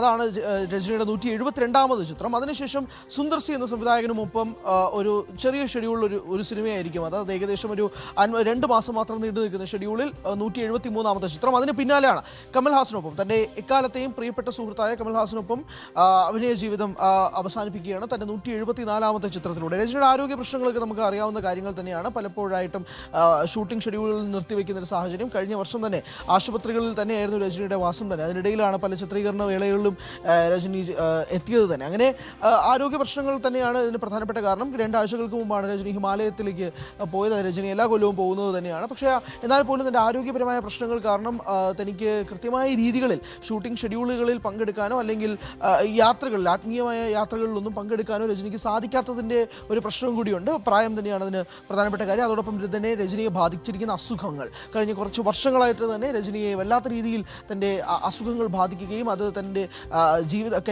കരിയറിനെ പോലും ബാധിക്കുന്ന രീതിയിലേക്ക് കാര്യങ്ങൾ മാറുന്നത് കൊണ്ടാണ് രജനി ഇങ്ങനൊരു തീരുമാനം എടുത്തിരിക്കുന്നത് എന്ന് തന്നെ പറയേണ്ടി വരും. 2027, അതായത് 2 വർഷങ്ങൾക്ക് ശേഷം രജനിയുടെ അഭിനയ ജീവിതം നിർത്തുന്നു എന്നുള്ളതാണ്. തമിഴ് സിനിമയിൽ 1975 തുടങ്ങിയ ആ ഒരു അഭിനയ ജീവിതം ഇക്കൊല്ലം തന്നെയാണ് നമ്മൾ 50 വർഷം രജനിയുടെ ചെയ്തത്. അതിന് പിന്നാലെ 2 വർഷങ്ങൾക്ക് ശേഷം രജനിയുടെ അഭിനയ ജീവിതം നിർത്തുകയും ചെയ്യുന്നു. ഒരുപക്ഷെ ഇന്ത്യൻ സിനിമയിലെ തന്നെ തമിഴ് സിനിമാ മേഖലയിൽ നിന്ന് ആദ്യമായി 100 കോടിയും 200 കോടിയും 300 കോടി ക്ലബിലൊക്കെ തമിഴ് സിനിമാ മേഖലയെ ആദ്യമായി എത്തിച്ച താരവും ഇന്ത്യൻ സിനിമയുടെ പോപ്പുലാരിറ്റി തന്നെ വലിയ രീതിയിൽ മുന്നോട്ട് വെച്ച താരവും കൂടിയാണ് രജനി. സൂപ്പർ സ്റ്റാർ എന്നൊക്കെ വിളിക്കുന്നത് ഇന്ത്യൻ സിനിമയിൽ തന്നെ രജനീകാന്തിനെ മാത്രവും കൂടിയാണ്. എന്നാൽ ഇപ്പോഴും തമിഴ് സിനിമാ മേഖലയിൽ ഒട്ടാകെ നിൽക്കുന്ന കോടി ക്ലബ്ബുകളുടെ കണക്കുകൾ എടുത്തു നോക്കുമ്പോൾ പോലും, നമ്മളൊരു പോപ്പുലാരിറ്റി എന്ന രീതിയിൽ എടുത്തു നോക്കുമ്പോഴും ബോക്സ് ഓഫീസ് കളക്ഷനുകൾ എടുത്തു നോക്കുമ്പോൾ പോലും 1000 കോടി ക്ലബ്ബുകൾ തമിഴ് സിനിമയിൽ ഇതുവരെ ഉണ്ടായിട്ടില്ല. ബാക്കി തെലുങ്കിലും കന്നഡയിലും ഒക്കെ, ഇപ്പോൾ കന്നഡയിൽ കാന്താര 2 ഒക്കെ എത്തി നിൽക്കുന്നത് പോലും രജനിയുടെ സ്റ്റാർഡം എത്രമാത്രം വലുതാണ് എന്ന രീതിയിൽ ഇപ്പോഴും കാര്യങ്ങൾ മാറുന്നുണ്ട്. ഇപ്പോഴും പല രീതിയിലേക്ക് സംസാരങ്ങൾ വരുമ്പോൾ പോലും 1000 കോടി ക്ലബ്ബ് മാറി നിൽക്കുകയാണെങ്കിൽ അത് രജനിയുടെ കൈകളിൽ കൊണ്ടായിരിക്കണം. കാരണം ആദ്യം 100 കോടി ക്ലബ്ബ് എത്തിച്ചത് രജനിയാണ് തമിഴ് സിനിമാ മേഖലയിൽ. ഒരു വലിയ പോപ്പുലാരിറ്റി ഇന്ത്യ ഒട്ടാകെ തന്നെ തമിഴ് സിനിമാ മേഖലയിലേക്ക് കൊണ്ടുവന്നതും രജനിയാണ്. പ്രത്യേകിച്ച് 1980-85 കാലഘട്ടത്തിൽ. അതിൽ നിന്നുകൊണ്ടാണ് പിന്നീട് രാഷ്ട്രീയത്തിലേക്ക് മാറുമെന്ന് രജനിയുടെ പ്രഖ്യാപനവും അതിന് പിന്നെ രാഷ്ട്രീയത്തിൽ നിന്ന് വിട്ടുനിൽക്കുകയും ചെയ്തു. പിന്നീട് ഒരു രാഷ്ട്രീയ പ്രഖ്യാപനം നടത്തുന്നു, പിന്നെയും വിട്ടുനിൽക്കുന്നു. അതെല്ലാം തൻ്റെ ആരോഗ്യ പ്രശ്നങ്ങൾ കാരണം കൊണ്ട് മാത്രമാണ്. അതിന് പിന്നാലെയാണ് അഭിനയ ജീവിതം താൻ എന്ത് വിധേനയും മുന്നോട്ട് കൊണ്ടുപോകുമെന്ന് രജനിയുടെ ആത്മവിശ്വാസത്തിൽ പുറത്ത് പിന്നാലെ സിനിമകൾ സൈൻ ചെയ്യുകയും ചെയ്തത്. എന്നാൽ ഇപ്പോൾ അതിനൊരു തീരുമാനം എത്തുകയാണ്. 2027 അഭിനയ ജീവിതം പൂർണ്ണമായും നിർത്തുകയാണ് രജനി. പിന്നീട് വളരെ പേഴ്സണൽ സ്പേസിലേക്ക് രജനി മാറുകയും ചെയ്യും. അങ്ങനെ ഗ്ലാമർ ലൈറ്റുകളിൽ നിന്നും 2 വർഷങ്ങൾക്ക് ശേഷം രജനി വിട്ടുനിൽക്കുന്നൊരു സാഹചര്യം വരുമ്പോൾ അത് തമിഴ് സിനിമാ മേഖലയിൽ തന്നെ വലിയൊരു ക്ഷീണം തന്നെയാണ് ഉണ്ടാകുന്നത് എന്ന കാര്യത്തിൽ തർക്കമില്ല. പ്രത്യേകിച്ച് മാർക്കറ്റിംഗ് പരമായിട്ടും അല്ലെങ്കിൽ ഈ സിനിമയുടെ ബോക്സ് ഓഫീസ് കളക്ഷൻ അല്ലെങ്കിൽ ഒരു ഇൻഡസ്ട്രിയുടെ സ്കീമാറ്റിക്സ് തന്നെ മാറ്റുന്ന രീതിയിലേക്ക് ഓരോ കൊല്ലവും രജനി ചിത്രങ്ങൾ മാറുമ്പോഴേക്കും അതനുസരിച്ച് തമിഴ് സിനിമയുടെ മാർക്കറ്റ് കൂടെ വൈഡൻ ചെയ്യുന്ന സാഹചര്യം നമ്മൾ കാണാറുണ്ട്. പുതിയ പ്രൊഡക്ഷൻ കമ്പനികൾ, പുതിയ ഡിസ്ട്രിബ്യൂഷൻ കമ്പനികളെല്ലാം തന്നെ രജനിയെ വിശ്വസിച്ചുകൊണ്ടാണ് രംഗത്തെത്തുന്നത്. ആ ഒരു രീതിയിൽ ഇന്നും ഇന്നും പ്രേക്ഷകർ കൈവിടാത്ത 5 തലമുറകൾ ഇന്നും പിന്തുടരുന്ന നായകൻ എന്ന ഒരേ ഒരു ഖ്യാതിയുള്ള ഒരു നായക നടൻ ഇന്നും ഉണ്ടെങ്കിൽ അത് രജനീകാന്ത് തന്നെയാണ്. അങ്ങനെ ഒരു നായക നടൻ പെട്ടെന്ന് തിരശ്ശീലയിൽ നിന്ന് വിടവാങ്ങുമ്പോൾ അത് തമിഴ് സിനിമ മേഖലയിൽ ഉണ്ടാക്കാൻ പോകുന്ന ക്ഷീണവും ചെറുതൊന്നുമല്ല. അതുകൊണ്ട് തന്നെയാണ് മുൻകൂട്ടിയുള്ള പ്രഖ്യാപനം. 3 സിനിമകൾക്കിപ്പുറം താൻ അഭിനയ ജീവിതത്തിൽ നിന്നും പൂർണ്ണമായും വിട്ടു നിൽക്കുന്നു എന്നുള്ള വാദം വരുന്നത്. കമൽഹാസനൊപ്പമുള്ള ചിത്രം തന്നെയായിരിക്കും തന്റെ അവസാനത്തെ ചിത്രം എന്ന് രജനി മുന്നേ തന്നെ പറഞ്ഞിരുന്നു. അതേ രീതിയിൽ തന്നെയാണ് ഇപ്പോൾ കാര്യങ്ങൾ മാറുന്നത്. കമലിനൊപ്പം തന്നെ തന്റെ അവസാന ചിത്രം അഭിനയിക്കും. പക്ഷെ അത് സംവിധാനം ചെയ്യുന്നത് ആരാണ് എന്നത് സംബന്ധിച്ച് ഇപ്പോഴും ഒരു വ്യക്തത വന്നിട്ടില്ല. പല സംവിധായകരുടെയും പേരും ഉയർന്നു കേൾക്കുന്നുണ്ട്. പല ചർച്ചകളും ഇപ്പോഴും പുരോഗമിക്കുന്നുണ്ട്. ഏതായാലും കമൽ തന്നെ ചിത്രം നിർമ്മിക്കും. ആ ചിത്രത്തോടു കൂടി രജനീകാന്ത് അഭിനയ ജീവിതം അവസാനിപ്പിക്കും എന്നുള്ളതാണ് റിപ്പോർട്ടുകൾ അറിയാം. MS ഹരീഷിനാണ് വിശദാംശങ്ങളുമായി നമുക്കൊപ്പം ചേർത്തത്. എന്തായാലും 174ാമത് ചിത്രത്തോടു കൂടി സൂപ്പർ സ്റ്റാർ രജനീകാന്ത് തന്റെ അഭിനയ ജീവിതം അവസാനിപ്പിക്കുന്നു. പൂർണ്ണമായും പേഴ്സണൽ ലൈഫിലേക്ക് അദ്ദേഹം മാറുകയാണ് എന്നതാണ് പുറത്തുവരുന്ന റിപ്പോർട്ടുകൾ. ആരാധകരെ സംബന്ധിച്ച് സ്വാഭാവികമായും അത് നെഞ്ചിലൊരു മുറിവേൽപ്പിക്കുന്ന പോലത്തെ ഒരു വാർത്ത തന്നെയാണ്. എന്തായാലും പക്ഷേ അദ്ദേഹത്തിന് ആരോഗ്യ പ്രശ്നങ്ങളാണ് ഇങ്ങനെയൊരു തീരുമാനമെടുക്കാൻ ഇടവെച്ചിരിക്കുന്നത്. നമുക്കറിയാം അദ്ദേഹം പലതവണ ഈ രാഷ്ട്രീയ പ്രഖ്യാപനം, രാഷ്ട്രീയ പാർട്ടി പ്രഖ്യാപനം ഒക്കെയും നടത്തിയിരുന്നതാണ്. രാഷ്ട്രീയത്തിൽ സജീവമാകാൻ പോകുന്നു എന്ന് അദ്ദേഹം തന്നെ പറഞ്ഞതാണ്. പക്ഷേ അതിനുശേഷമൊക്കെയും അദ്ദേഹം ആ തീരുമാനത്തിൽ നിന്നടക്കം പിന്നോട്ട് പോയത് ഈ ആരോഗ്യ പ്രശ്നങ്ങൾ കാരണമാണ്. ഇതേ ആരോഗ്യ പ്രശ്നങ്ങൾ കാരണം അദ്ദേഹം സിനിമാ ജീവിതത്തിൽ നിന്നും കൂടി പിൻവാങ്ങുന്നു എന്നതാണ്. 2027 കൂടിയിട്ടായിരിക്കും അവസാന ചിത്രം പുറത്തുവരിക. നമുക്ക് മറ്റു വാർത്തകൾ കൂടി നോക്കാം. പ്രസിഡന്റ് ബെഞ്ചമിൻ നെതന്യാഹുവിന്റെ ഉത്തരവിന് പിന്നാലെ ഗാസയിൽ വ്യോമാക്രമണം നടത്തി ഇസ്രയേലി സൈന്യം. ഹമാസ് വെടിനിർത്തൽ കരാർ ലംഘിച്ചുവെന്ന് ആരോപിച്ചാണ് ഗാസയിൽ വീണ്ടും ആക്രമണം നടത്താൻ നെതന്യാഹു ഉത്തരവിട്ടത്. ഒക്ടോബർ 10 പ്രാബല്യത്തിൽ വന്നതിനു ശേഷം ഇസ്രയേൽ 125 തവണ വെടിനിർത്തൽ കരാർ ലംഘിച്ചതായി ഗാസയിലെ ഗവൺമെന്റ് മീഡിയ ഓഫീസ് ആരോപിച്ചു. ഭവ്യ പാർവതിയുണ്ട് കൂടുതൽ വിവരങ്ങളുമായി. ഭവ്യ, നമ്മൾ എല്ലാവരും സമാധാനം ആഗ്രഹിക്കുന്ന എല്ലാ മനുഷ്യരും ഏറെ സന്തോഷത്തോടുകൂടി പ്രതീക്ഷയോടുകൂടി കണ്ടതാണ് ഗാസ സമാധാന പദ്ധതി. ആ കരാറിന്റെ 1ാം ഘട്ടം വളരെ വിജയകരമായി മുന്നോട്ട് പോകുന്നു എന്ന് പ്രതീക്ഷിച്ച് ഇരിക്കുമ്പോൾ കാര്യങ്ങളെല്ലാം വീണ്ടും തകിടം മറിയുകയാണ്. എത്രത്തോളം രൂക്ഷമായ സാഹചര്യമായിരുന്നു പശ്ചിമേഷ്യയിൽ ഉണ്ടായിരുന്നത്? സമാനമായ രീതിയിലേക്ക് തന്നെ കാര്യങ്ങൾ നീങ്ങുന്നു എന്നല്ലേ മനസ്സിലാക്കേണ്ടത്. ഇപ്പോൾ ഇസ്രായേൽ നടത്തിയിട്ടുള്ള ആക്രമണത്തിന് അമേരിക്കയുടെ കൂടി പിന്തുണയുണ്ട്. അങ്ങനെയെങ്കിൽ ആക്രമണം ഇനിയും കൂടുതൽ ശക്തി പ്രാപിക്കുകയല്ല ഉള്ളൂ. ആര്യ, തീർച്ചയായും നമ്മളിപ്പോൾ ഏറെ പറഞ്ഞതുപോലെ തന്നെ ഈ ഗസ ഇസ്രായേൽ സമാധാന കരാർ അത് ജലരേഖയാകുന്നു എന്നതൊരു വലിയ ചോദ്യമാണ് ബാക്കി നിൽക്കുന്നത്. അത്തരത്തിലുള്ള സംഭവ വികാസങ്ങളാണ് ഇസ്രായേലിന്റെ ഭാഗത്തുനിന്ന് ഗസയിൽ അരങ്ങേറുന്നത് എന്ന് തന്നെ പറയേണ്ട സാഹചര്യമാണ് നിലവിലുള്ളത്. ഗസയിൽ ഇസ്രായേലിന്റെ ഭാഗത്തുനിന്ന് കനത്ത ആക്രമണമായിരുന്നു ഇന്നലെ രാത്രി ഉണ്ടായിരുന്നത്. 18 പലസ്തീനികൾ അവിടെ കൊല്ലപ്പെട്ടു എന്നുള്ള റിപ്പോർട്ടുകളാണ് പുറത്തു വരുന്നത്. 50ഓളം പേർക്ക് പരിക്കേറ്റിട്ടുണ്ട്. ഹമാസ് ഈ വെടിനിർത്തൽ ലംഘിച്ചുവെന്ന് ആരോപിച്ച് ഇന്നലെ നമ്മൾ ഇന്നലെ കണ്ടതാണ് ഇസ്രായേൽ പ്രധാനമന്ത്രി ബെഞ്ചമിൻ നെതന്യാഹു ഇത്തരത്തിൽ ഗസയിൽ ആക്രമണം നടത്താനുള്ളൊരു ഉത്തരവിട്ടത്. ഈ തെക്കൻ ഗസയിൽ ഇസ്രായേൽ സൈന്യത്തിന് നേരെ ഹമാസ് വെടിയുതിർത്തെന്ന് ആരോപിച്ചുകൊണ്ടാണ് ഈ പ്രത്യാക്രമണത്തിന് ബെഞ്ചമിൻ നെതന്യാഹു ഉത്തരവ് നൽകിയത്. ബന്ദികളുടെ മൃതദേഹം കൈമാറിയത് സംബന്ധിച്ചുള്ള തർക്കങ്ങളും ഈ ഒരു ആക്രമണത്തിന് കാരണമായിട്ടുണ്ട്, ആക്രമണത്തിന് വഴിവെച്ചിട്ടുണ്ട് എന്നുള്ള റിപ്പോർട്ടുകളാണ് ലഭ്യമാകുന്നത്. എന്തായാലും തങ്ങളുടെ കൈവശമുണ്ടായിരുന്ന മൃതദേഹം കുഴിച്ചു മൂടിയ ശേഷം പുറത്തെടുത്തത് തെറ്റിദ്ധരിപ്പിക്കാൻ ഹമാസ് ശ്രമം നടത്തിയെന്നാണ് ഇസ്രായേൽ ആരോപിക്കുന്നത്. ഹമാസ് കൈമാറിയ ഒരു മൃതദേഹ ഭാഗം 2 വർഷം മുൻപ് മരിച്ച ബന്ദിയുടേതാണെന്നും നെതന്യാഹു ആരോപിച്ചിരുന്നു. എന്തായാലും ഇസ്രായേൽ ആക്രമണത്തിന്റെ പശ്ചാത്തലത്തിൽ ബന്ദികളുടെ മൃതദേഹ കൈമാറ്റം ഹമാസ് ഇപ്പോൾ നിർത്തിവെച്ചിരിക്കുകയാണെന്നുള്ള ഏറ്റവും പുതിയ വിവരമാണ് ലഭ്യമാകുന്നത്. ഗസയിലേക്കുള്ള മാനുഷിക സഹായം നിർത്തിവെക്കുന്നത് അടക്കമുള്ള മാർഗങ്ങൾ ഇസ്രായേൽ നടപ്പാക്കിയെന്നുള്ള റിപ്പോർട്ടുകളും ഇപ്പോൾ പുറത്തു വരുന്നുണ്ട് ആര്യ. അതുമാത്രമല്ല ഗാസ സിറ്റി, ഡെയർ അൽ ബലാഹ് എന്നിവയുൾപ്പെടെയുള്ള ഗാസയുടെ വിവിധ ഭാഗങ്ങളിൽ ഈ വെടിവെപ്പിന്റെ ശബ്ദം കേട്ടെന്നും സ്ഫോടന ശബ്ദം കേട്ടെന്നുമുള്ള റിപ്പോർട്ടുകൾ ലഭ്യമാകുന്നുണ്ട്. ഗാസയിലെ ഇസ്രായേൽ സൈനികരെ ആക്രമിച്ചതിനും മരിച്ച ബന്ദികളെ തിരിച്ചയക്കുന്നതിനുമുള്ള കരാർ ലംഘിച്ചതിനും ഹമാസ് കനത്ത വില നൽകേണ്ടി വരുമെന്നാണ് ഇസ്രായേൽ പ്രതിരോധ മന്ത്രി അടക്കം പ്രസ്താവനയിൽ പറയുന്നത്. ചൊവ്വാഴ്ച ആക്രമണം ആരംഭിക്കുന്നതിന് മുൻപ് ഇസ്രായേൽ അമേരിക്ക ഇക്കാര്യം അറിയിച്ചിരുന്നു എന്നാണ് US ഉദ്യോഗസ്ഥർ പറയുന്നത്. അക്കാര്യത്തിൽ എത്രമാത്രം സ്ഥിരീകരണം വിശദാംശങ്ങളുമായി നമുക്കൊപ്പം ചേർന്നത്. ഇപ്പോൾ നമുക്കൊപ്പം വിദേശകാര്യ വിദഗ്ധൻ ഡോക്ടർ മോഹൻ വർഗീസ് കൂടി ചേരുകയാണ്. Good morning doctor Mohan Varghese.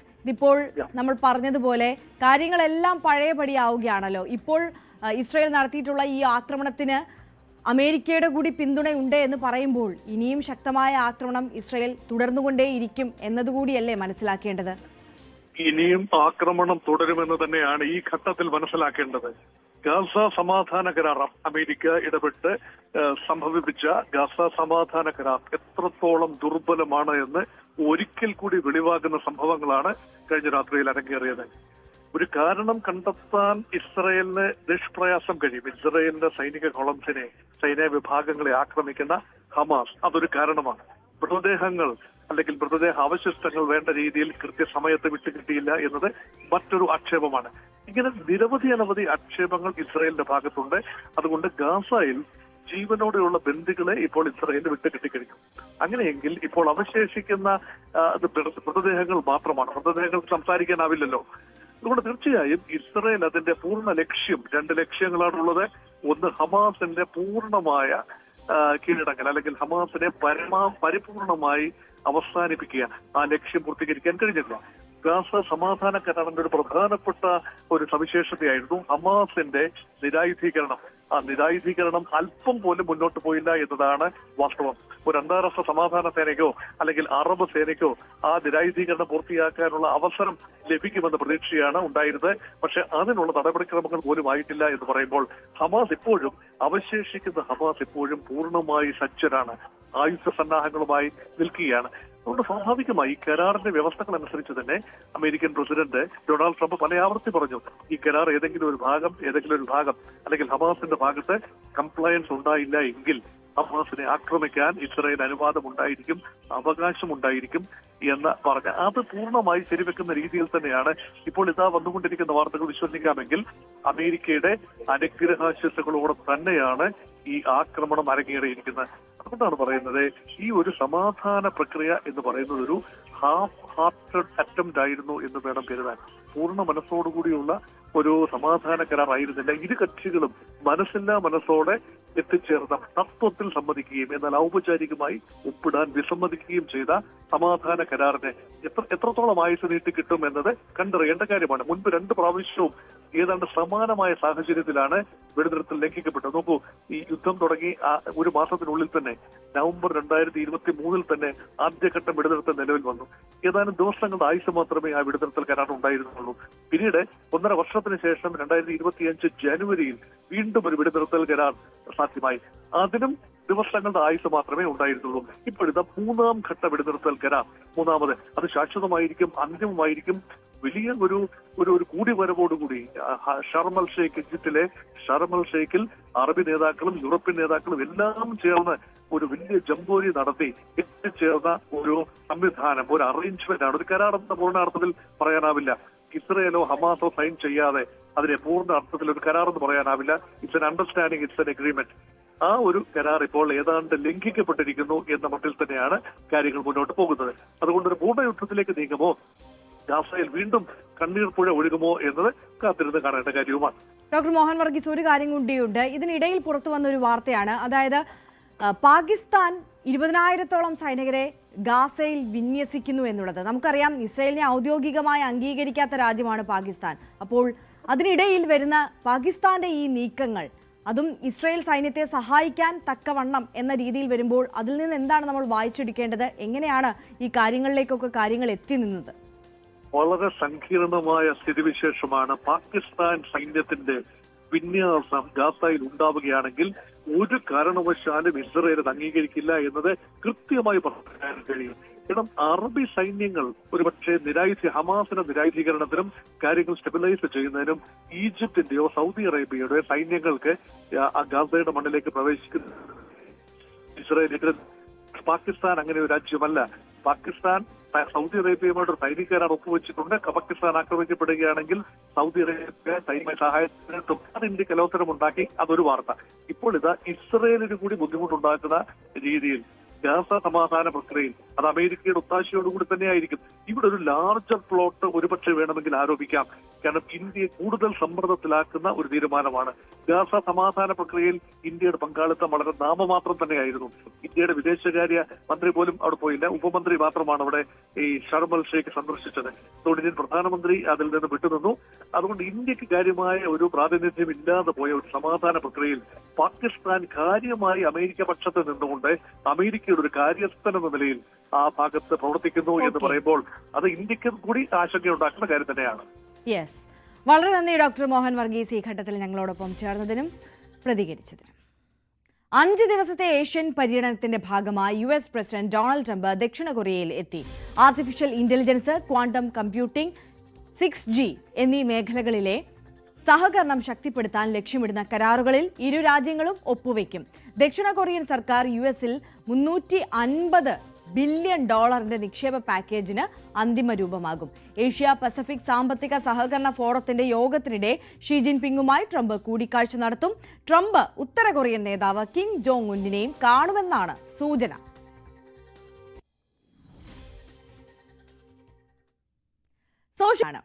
Piravom Peruva സ്വദേശികളായ വിജുവിന്റെയും സിപ്പിന്റെയും 19ാം വിവാഹ വാർഷികമാണ് ഇന്ന്. അപ്പോൾ 2 പേർക്കും ന്യൂസ് 18 കുടുംബത്തിന്റെ എല്ലാവിധ ആശംസകളും അറിയിക്കുകയാണ്. A very happy anniversary. Kolenchery Kadakkanad പുതുശ്ശേരിയിൽ ജിഞ്ചു എൽദോയുടെ ജന്മദിനമാണ് ഇന്ന്. ഞങ്ങളുടെ പ്രിയപ്പെട്ട സഹപ്രവർത്തകൻ എൽദോ പോൾ പുതുശ്ശേരിയുടെ ഭാര്യയാണ് ജിഞ്ചു. അപ്പോൾ ജിഞ്ചു ചേച്ചിക്ക് വെരി ഹാപ്പി ബർത്ത്ഡേ ന്യൂസ് 18 കുടുംബം എല്ലാവരും ചേർന്ന് അറിയിക്കുകയാണ്. വെരി ഹാപ്പി ബർത്ത്ഡേ ജിഞ്ചു ചേച്ചി. കൊല്ലം അഞ്ചൽ മണ്ണൂർ ശ്രുതി ഭവനിൽ സ്വദേശികളായ ജസ്റ്റിന്റെയും സഞ്ജുവിന്റെയും മകൾ സ്നേഹയ്ക്ക് ഇന്ന് 4ാം ജന്മദിനമാണ്. ആശംസകളുമായി അച്ഛനും അമ്മയും സഹോദരി സാറയുമാണ് ചേരുന്നത്. അപ്പോൾ സ്നേഹമോൾക്ക് സാറ ചേച്ചിയുടെയും അച്ഛന്റെയും അമ്മയുടെയും ഒക്കെ ആശംസകൾ അറിയിക്കുന്നതിന്റെ കൂടെ ന്യൂസ് 18 കുടുംബം ആശംസകൾ അറിയിക്കുകയാണ്. A very happy birthday. 5ാം വിവാഹ വാർഷികം ആഘോഷിക്കുന്ന നെടുമങ്ങാട്ടെ രഞ്ജിത്തിനും ശ്രീലക്ഷ്മിക്കും ആശംസകൾ അറിയിക്കുകയാണ് ന്യൂസ് 18 കുടുംബം. 2 പേർക്കും എല്ലാവിധ ആശംസകളും അറിയിക്കുകയാണ്. Very happy anniversary. കഠിനംകുളം സ്വദേശികളായ സന്തോഷ് വിദ്യാ ദമ്പതികളുടെ മകൾ സാൻവിയുടെ 5ാം ജന്മദിനമാണിന്ന്. ആശംസകൾ അറിയിക്കുന്നത് അച്ഛനും അമ്മയും മറ്റു കുടുംബാംഗങ്ങളുമാണ്. അപ്പോൾ സാൻവി മോക്ക് ന്യൂസ് 18 കുടുംബത്തിന്റെ എല്ലാവിധ ആശംസകളും അറിയിക്കുകയാണ്. എ വെരി ഹാപ്പി ബർത്ത്ഡേ മോളെ. രാവിലെയുടെ സമയം ഇവിടെ അവസാനിക്കുകയാണ്. എല്ലാ പ്രേക്ഷകർക്കും ഒരു നല്ല ദിവസം ഒരിക്കൽ കൂടി ആശംസിക്കുന്നു. ഇനി ഇടവേളയ്ക്ക് ശേഷം കാണാം പോലീസ് പെട്രോൾ.